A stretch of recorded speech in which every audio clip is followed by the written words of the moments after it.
وما كان هذا القرآن أن يفترى من دون الله ولكن تصديق الذي بين يديه وتفصيل الكتاب لا ريب فيه من رب العالمين.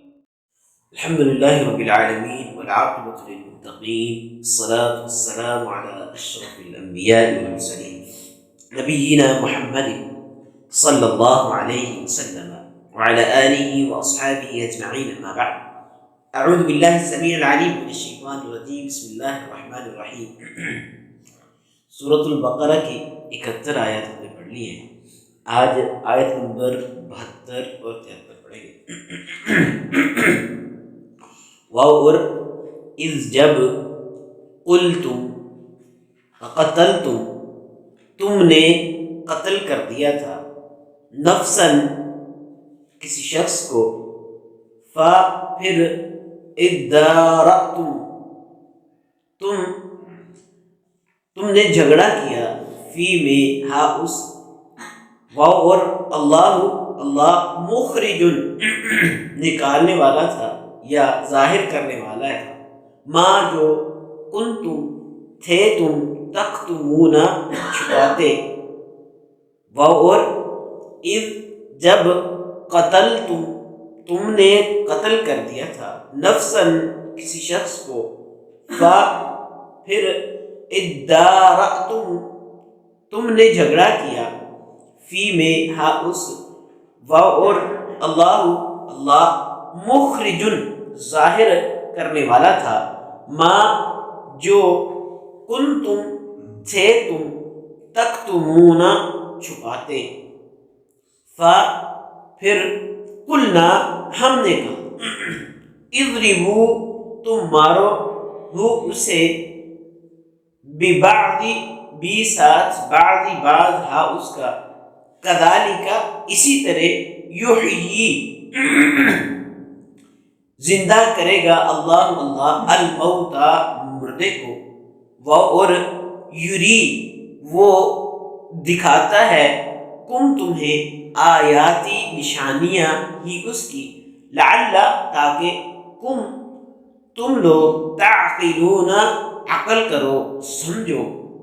پس قلنا ہم نے کہا اضربوا تم مارو اسے ساتھ بعض اس کا کذالک اسی طرح یحیی وہ زندہ کرے گا الموتى مردوں کو اور یری وہ دکھاتا ہے تمہیں آیتیں نشانیاں ہی اس کی لعل تاکہ تم لوگ تعقلون سمجھو عقل کرو.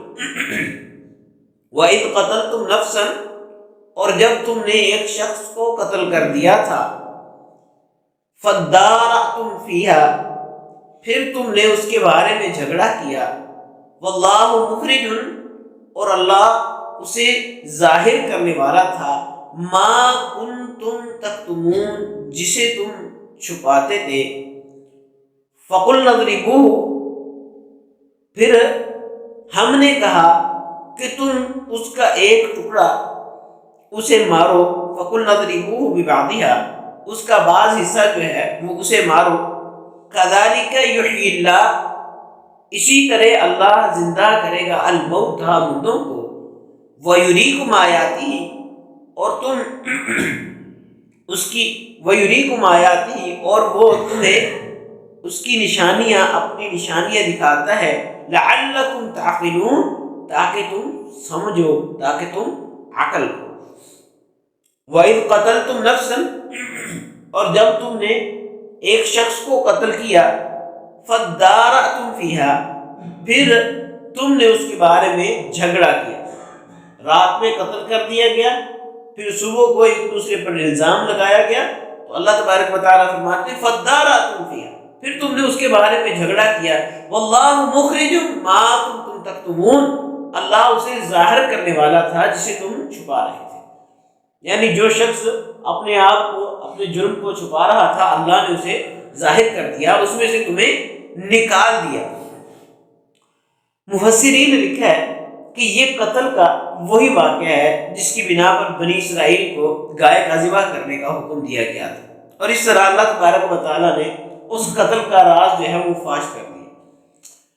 حالانکہ وہ قتل رات کی طریقی میں لوگوں سے چھپ کر کیا گیا تھا، تو کسی بھی صحیح مرفوع حدیث میں اس کا ذکر نہیں ہے کہ گائے ذبح کرنے کا حکم کا تعلق جو ہے وہ اسی قتل سے ہے یا کسی اور چیز کے ساتھ ہے۔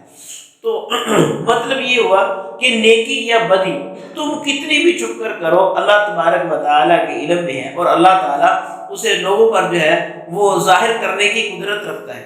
اس لیے خلوت ہو یا جلوت ہو، ہر وقت اور ہر جگہ اچھے کام ہی کیا کرو، تاکہ اگر کسی وقت وہ ظاہر بھی ہو جائیں تو لوگوں کے علم میں بھی آ جائیں، تو انسان کے لیے شرمندگی کا باعث جو ہے وہ نہ بنے۔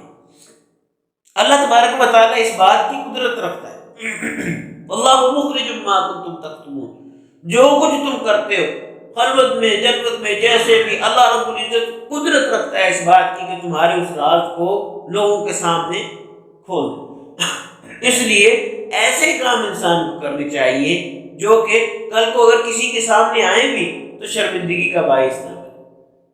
بات کرے تو احتیاط کرے، کام کرے تو احتیاط کرے، گناہ کو سوچے تو احتیاط کرے کہ اگر کل کو یہ لوگوں کے سامنے آ گیا اور یہ چیز جو ہے یہ ایک نہ ایک دن سامنے آ جاتی ہے، تو انسان کو ایسی چیز سے ویسے ہی بچنا چاہیے کہ اگر انسان کوئی ایسی حرکت کرے اور کل کو وہ لوگوں کے سامنے آ جائے، یا انسان کسی شخص کے بارے میں کوئی ایسی بات کہہ دیتا ہے یا کوئی غلط کام کر بیٹھتا ہے یا گناہ کر بیٹھتا ہے، تو پھر کل کو لوگوں کے سامنے جب وہ بات آتی ہے تو انسان کی شرمندگی کا باعث ہے، انسان کے لیے شرمندگی کا باعث۔ تو ایسا کام جو آپ کے لیے کل شرمندگی کا باعث کرے بنے، تو اسے آج ہی نہیں کرنا چاہیے، کیونکہ اللہ تبارک و تعالیٰ کسی ٹائم بھی تمہارے اس گناہ کو، تمہارے اس کام کو ظاہر کرنے کی لوگوں پر طاقت ہے۔ واللہ مخرج ما کنتم تکتمون فقل نضربوه ببعضها۔ پھر ہم نے کہا کہ تم اس گائے کا جو ٹکڑا ہے گوشت کا، اسے تم مارو، اس مردے کو مارو۔ فقل نضربوه، ہم نے کہا کہ اس مردے کو مارو، ببعضها، اس گائے کے ٹکڑے کو، كذلك يحيي الله الموتى، اللہ اسی طرح مردوں کو زندہ کرے گا، ويريكم آياته، اور تمہیں اپنی قدرت کی نشانیاں دکھاتے ہیں، اللہ تمہیں اپنی قدرت کی نشانیاں دکھاتے ہیں۔ مقتول کے دوبارہ زندہ کیے جانے کا تذکرہ کر کے اللہ تبارک و تعالی روز قیامت تمام انسانوں کو دوبارہ زندہ کرنے کی جو قدرت ہے اس کا اعلان فرما رہے ہیں کہ اللہ رب العزت تمہیں دوبارہ زندہ کرنے پر قادر ہے۔ قیامت والے دن دوبارہ مردوں کا زندہ ہونا منکرین قیامت کے لیے ہمیشہ ہی ایک حیرت اور تعجب کی بات رہی ہے، اور یہ ہمیشہ ہی رہے گی ان کے لیے۔ اس لیے اللہ تبارک و تعالیٰ نے اس مسئلے کو بھی قرآن کریم میں جگہ جگہ مختلف اسلوب کے ساتھ جو ہے وہ بیان فرمایا، اور سورہ بقرہ کے اندر ہی 4-5 مثالیں اللہ رب العزت نے بیان فرمائی۔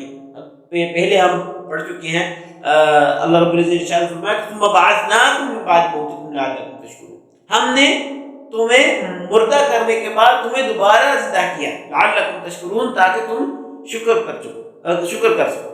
اور اسی طرح اللہ تبارک و تعالیٰ نے سورہ بقرہ میں ارشاد فرمایا موتو ثم احیا، اللہ رب العزت نے کہا تم مر جاؤ ثم احیاہم، پھر اس کے بعد اللہ تمہیں زندہ کرے گا۔